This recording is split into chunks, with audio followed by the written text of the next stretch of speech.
But do not come onto my channel and tell me what you think I should be doing in terms of belief.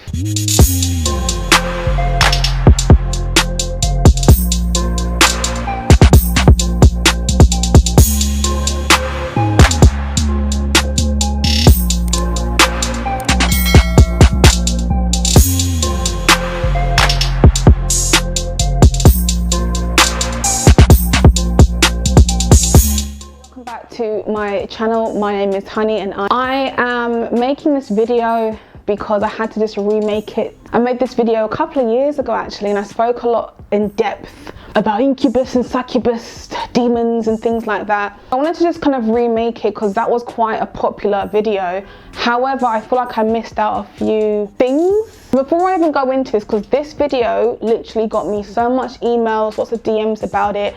I am not open to help people to get rid of them. That's not my job at all. Everyone's gonna have their own different experience and their own different story or how to stop these things from happening to them.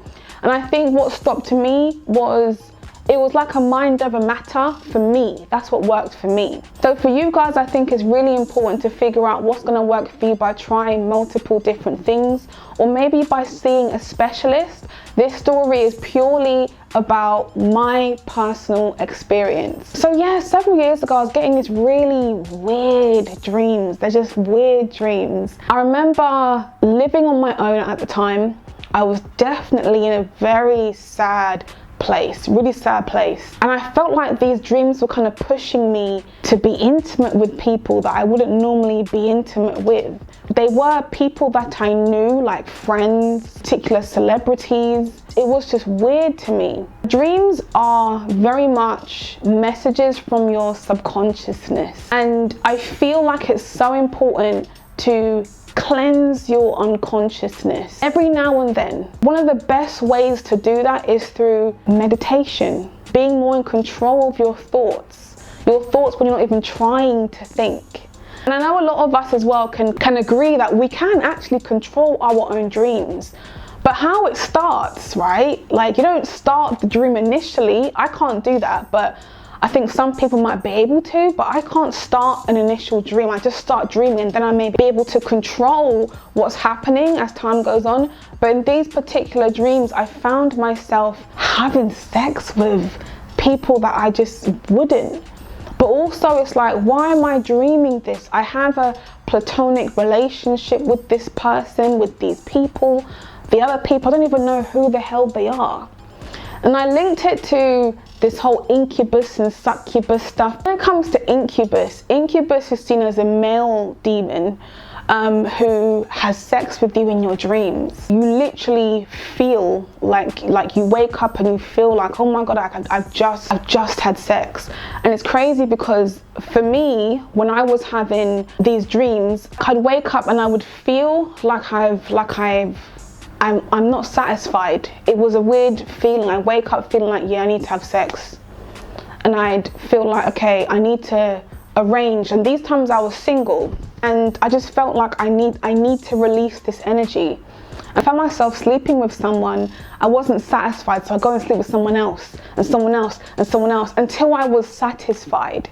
And this is really crazy for me to even say this stuff, but this is the stage that I went through, and there was loads of like masturbation going on. I just was not in a place of like purity in myself enough.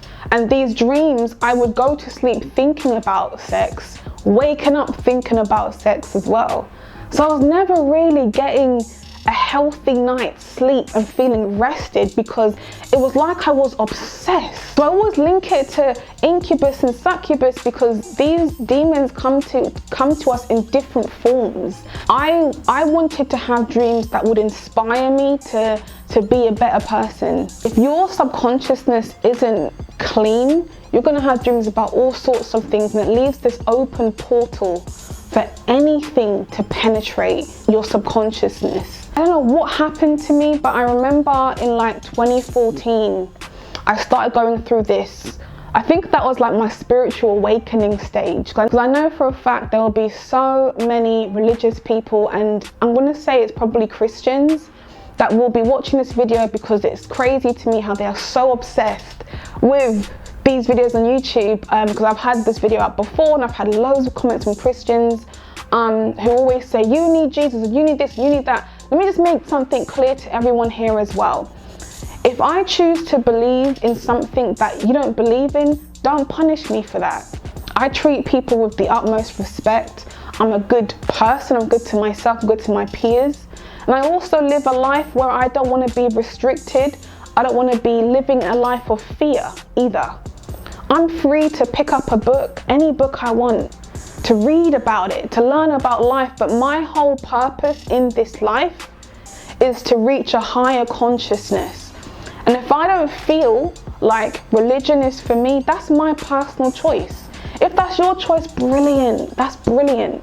Do not come onto my channel and tell me what you think I should be doing in terms of belief. Because what's happened over that time is I went through a spiritual awakening that had nothing to do with religion. Stopped exposing myself to certain things. I came off social media even. And when I came back to social media, I started to follow social media accounts that were posting inspirational messages every single day. I came off the blogs, I came off any visuals that would have the ability to corrupt my subconsciousness. So I started to control what images I started to see. I came off WhatsApp, which is what we used to talk on for free in the UK. I just made it known to myself that I'm not going to put myself through this stuff anymore. I didn't do this because I'm having these dreams. It was just this natural flowing feeling that I felt that I had to do. And it brought me to a place of inner happiness. The dreams stopped. My life started to change. And although a lot of things happened at that time, things started to progress as time went on. So I have an ex, right, who I always relate a lot of my pain and trauma to, because we had a very intense sexual relationship. And sometimes when I think about those dreams, I think about him, because he was a dark time in my life, but those dreams at that time was also a dark time in my life.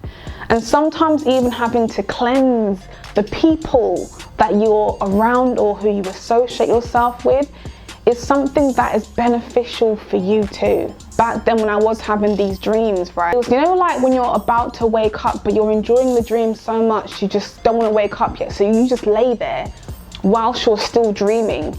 And I remember I woke up because someone went like on my head, like literally like that on my head.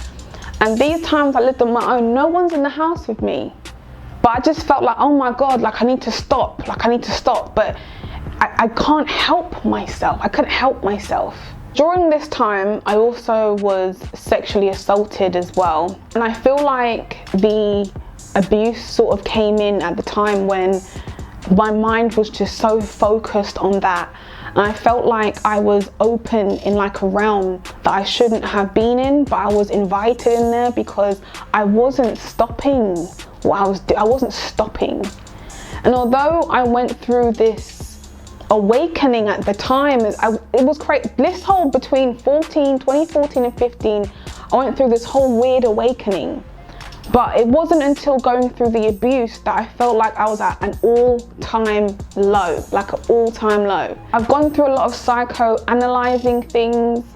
I'm also studying psychology and counseling myself. I just feel like a lot of that was linked to what was going on at the time, where I wasn't looking for anything deeper than sex. And that's what I felt led me to the abuse. I'm never gonna say, yes, it was all my fault, you know, the abuse is all me. And no, I take part responsibility in it. I don't blame myself for it for happening, but I take accountability for me being in a situation like that. With the whole psychoanalyzing things, I started to really think about, okay, like I want to have a family eventually. I want to just make sure that I'm going to be healed. Energy is transferable. And I was like, I don't want to put myself in a position where I end up with someone else who happens to also be an abuser. The ex that I had, the Incubus, right? The ex that I linked to him, he was an abuser as well. I just think to myself, I don't want any of that, like any of that happening to my kids or my kids' like getting any of that energy that I have that's unresolved in me. I had to do all of this cleansing, all of this psycho shit, like learning a lot more about energy to know that I've dealt with my demons, I've dealt with my issues that I've had, so my kids don't deal with it. I also went through a period of like celibacy. Like, people who are on my channel will know, like from back in the day when I was making my videos back then, where I talk about my journey through celibacy, how long I was celibate for. So, but I've been celibate a few times. Being celibate is not hard. Like, I feel like it's a skill, and I feel like it should be easy if you're able to control. And I feel like if you are able to control your physical, you then learn to control your mental, because it's literally, again, mind over matter. But also because like my ex is extremely sexual, like sexual to the point where you can't have a conversation, you can't be around him without sex being a part of the problem. Like, sex has to be, it was so important to him. And I felt like being around him or being with him kind of influenced a lot of these demons that I went through at the time. And I felt like this had to have been transferred, because again, this is all energy related. And I felt like a lot of this was transferred from him onto me. And for all I know, right, the people that I was intimate with at that time, I could have passed it on to them too, because it just needs to just suck the soul out of someone and to open a realm.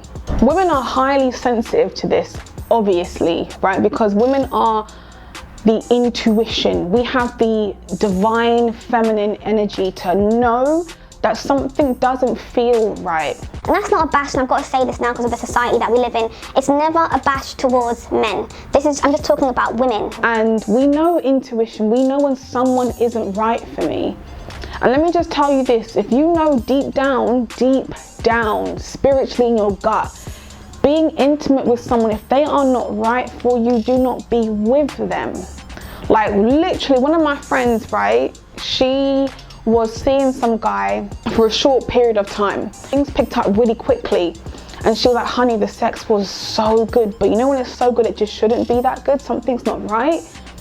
And I was like, in my head, I was thinking, because she's very religious. Well, she's religious, right? So I was thinking in my head, God, please do not let this be another situation. But I didn't say that to her because I want her to go through her own experience, and then I'll talk about my experience after she's experienced hers. So yeah, I just looked at that like, oh God, please no, please let it not be that. And it turned out with her situation, it was that. She was going through a period where she was very active with people, you know, and she just wants to be loved. Like, everyone wants to be loved. But the mistake that she made was that, you know, she got with this guy and she ended up falling pregnant, and she couldn't keep that child for whatever reason. We're in the UK, things like that are normal over here in terms of having the choice. And I just felt for her, because out of all the people she had been with, it was that situation. And you know, the person was horrible, like so horrible to her. I learned a lesson in that. However, she knew from the first time. She was like, honey, nah, something's not right. She knew. And this is why it's so important that you are listening to the soul of the body and what your body needs from you. Because I feel like a lot of us that go through these awful dreams, we're not listening to what our body's intuition, or what our body is crying for us to have. Like, I remember years ago, I watched a Vlad interview. I used to love watching Vlad. And Vlad is like an interviewer, journalist, whatever, and he likes to interview celebrities and well-known people. And he interviewed these porn stars. And I was just watching them, and again, this is all of my interest in psychology. And watching them, I'm like, wow, like they look so blank. There's no soul left in their body. You know, when you look into the eyes, you can see the soul, you can see the genuine, you can see the vulnerability. I could not see anything watching these two porn stars, and they were just talking. They were both talking about going through abuse as kids, which I wasn't surprised about, because as a psychologist, you are exposed to people who go through a lot of abuse as children and end up in all different areas of life. But I have found the sex industry to be something that has been common And this is why, like, when it comes to having sex, I get it. It's a lovely feeling. It's all about releasing dopamine. Temporary happiness is all it is. A lot of it is also down to your spiritual exchange with this person, with these people. And a lot of porn stars have to completely eliminate the emotion, eliminate the spiritual exposure. Everything is just physical because it just becomes a job. To them, it's just a job. And I'm not here to judge. This is people's choices and they can do whatever they want. Dopamine is a hormonal release in the brain. It's the same hormonal release that we all get when we get a like on Instagram. Oh, like. You know, it's that same feeling that is linked to sex. So if you want to be having that same feeling, but also having that spiritual wholeness, you have to choose your partners wisely. But by choosing your partners wisely, you cannot be having intercourse with just anybody. And that's why I feel like if you're someone who's gone through this whole dream situation with incubus or succubus or whatever, cleanse yourself before you go out there and meet other people, because you will be transferring energies to whoever. Those of you who are into astrology and how we kind of link this stuff to astrology is, I find you have to look at the water houses, and especially the 12th house. I find people who have Neptune in aspect to your Mars, people who have Chiron in the 8th house, Chiron in the 12th house, Chiron aspecting Mars. You've got Mars square Pluto, Saturn square Pluto as well, Mars in the 12th house, Mars in the 8th house. These planets, Mars aspecting Moon, Mars square Moon as well even. A lot of these positions give you an indication surrounding whether you are someone who is more likely to experience this, and even transits, those particular transits can also expose you to things like that as well. So bear in mind that transits have an effect on what we got going on. You've got to take accountability, like, for all of these things. You've got to know, okay, what am I doing? What am I exposing myself to? What more could I do to combat what's going on? All right, people, that is my video for this week. I hope you guys have thoroughly enjoyed it. I will see you guys next week. Take care. Bye.